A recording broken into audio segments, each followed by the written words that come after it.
বন্ধুরা আজকে বানাবো যে ছানার বড়ার নিরামিষ একটা তরকারি। তো দেখতে থাকুন। অল্প সামান্য পরিমাণ ছানা আছে, বেশি না। এর সাথে আমি একটু ময়দা অ্যাড করেছি, এটা বাইন্ডিং এর জন্য। তো ছানাটা ভালো করে ছেঁকে আমি জলটা গেলে ফেলে দিয়েছি। তার সাথে একটু বাইন্ডিং এর জন্য চায়ের চামচে 1 চামচ মতো আমি ময়দা অ্যাড করেছি। তো বন্ধুরা এই যে ছানাটার মধ্যে সামান্য পরিমাণ একটু নুন মিশিয়ে দিলাম আর সামান্য পরিমাণ একটু মিষ্টি দিয়ে দিলাম। বাস এটুকু দিয়েই আমি ভালো করে হাত দিয়ে চটকে চটকে মেখে এটাকে বড়া বানিয়ে নেব। আর এদিকে নিয়ে নিয়েছি নুন হলুদ মিষ্টি। ফোড়নের জন্য নিয়ে নিয়েছি দুটো লবঙ্গ, 2 টুকরো দারুচিনি, 1টা এলাচ, তেজপাতা, 1টা শুকনো লঙ্কা, কিছুটা পাঁচফোড়ন। আর আলুটা আমি 80% কুক করে রেখেছি এটা। আর এই যে টমেটো, কাঁচা লঙ্কা আর একটু গাওয়া ঘি নিয়ে নিয়েছি, এটা নামানোর সময় ব্যবহার। মশলার জন্য নিয়ে নিয়েছি এই যে আদা, 1টা শুকনো লঙ্কা, একটু জিরে আর একটু ধনে। এটা আমি বন্ধুরা তেল খুব ভালোভাবে গরম হয়ে গেছে। এবার আমি বড়াগুলো ছোট ছোট করে বড়াগুলো ভেজে নিচ্ছি।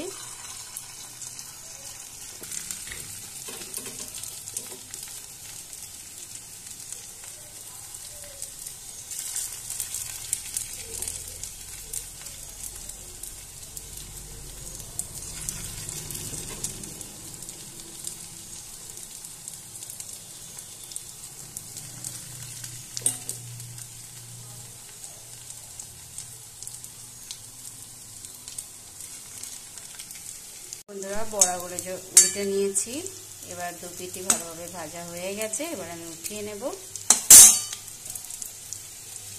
এদিকে আমার মশলাটাও বাটা হয়ে গেছে। আমি যে লঙ্কা, জিরে আর ধনে আর আদা একসাথে বেটে নিয়ে চলে এসেছি। 1টা শুকনো লঙ্কা দিয়েছি, এতে কালার আসবে এর জন্য। এদিকে বড়াটাও ভাজা হয়ে গেছে, একটু লালচে করে ভেজে নিয়েছি। এবার আমি এটা করে উঠিয়ে নিচ্ছি।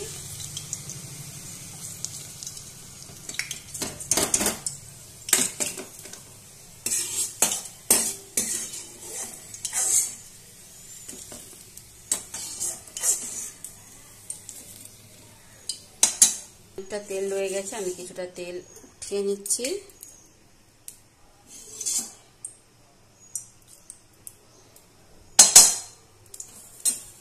যেহেতু আমি ঘি অ্যাড করব তাই অল্প তেল আমি তুলে নিলাম। তো এবার আমি তেলের মধ্যে দিয়ে দিচ্ছি পাঁচফোড়ন, শুকনো লঙ্কা, তেজপাতা আর এলাচ, দারুচিনি, লবঙ্গ সমস্তই দিয়ে দিলাম।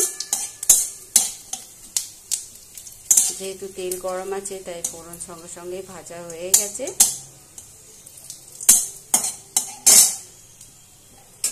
এবার আমি দিয়ে দেব কুচিয়ে রাখা টমেটো।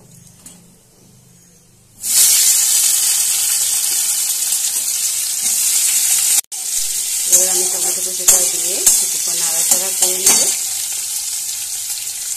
আর তার সাথে আমি যেটা দিয়ে থাকি সেটা হচ্ছে হলুদ, নুন আর চিনি একসাথে দিয়ে দিলাম।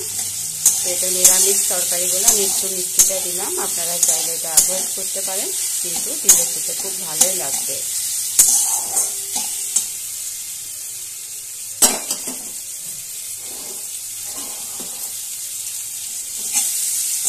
একটু ভালো করে কষে নেব। এবার মিশিয়ে দিচ্ছি বেটে রাখা মশলাটা।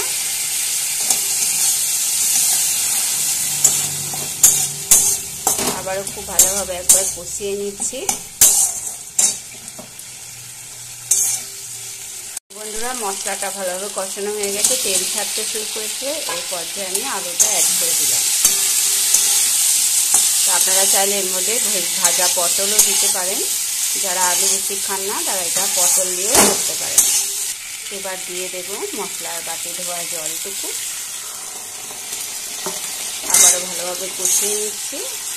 বন্ধুরা ভালোভাবে কষানো হয়ে গেছে, দিয়ে দিচ্ছি গরম জল। গরম জল অ্যাড করে দিলাম। এবার একটু ফুটতে দেব। যেহেতু গরম জল অ্যাড করেছি তাই জল দেওয়ার সাথে সাথেই ফুটতে শুরু করে দিয়েছে। এবার আমি ওই ছানার বড়াগুলো অ্যাড করে দিচ্ছি।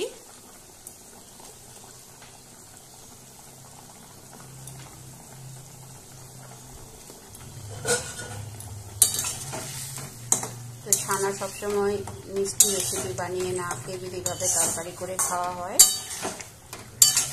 স্বাদ পাল্টে, তো নিরামিষের দিন জমে যাবে। করে আমি 5-7 মিনিট ফুটিয়ে নেব।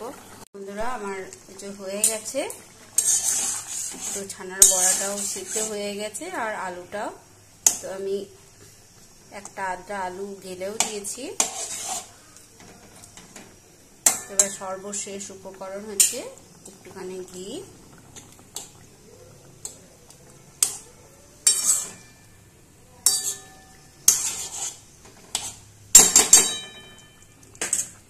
আর একটা চেরা কাঁচা লঙ্কা দিয়ে আমি নামিয়ে দিচ্ছি।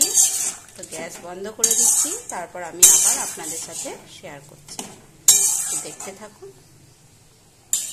বন্ধুরা ছানার বড়া তরকারিটা নামিয়ে নিয়েছি, দেখতে কতটা লোভনীয় হয়েছে। তো আপনাদের কেমন লাগলো অবশ্যই কমেন্ট করে জানাবেন। আর ভিডিওটা দেখার জন্য অসংখ্য ধন্যবাদ। সকল বন্ধুদের পাশে থাকার অনুরোধ জানিয়ে আজকে শেষ করছি। তবে আবার দেখা হচ্ছে পরের ভিডিওতে। সবাই খুব ভালো থাকবেন, সুস্থ থাকবেন। ধন্যবাদ।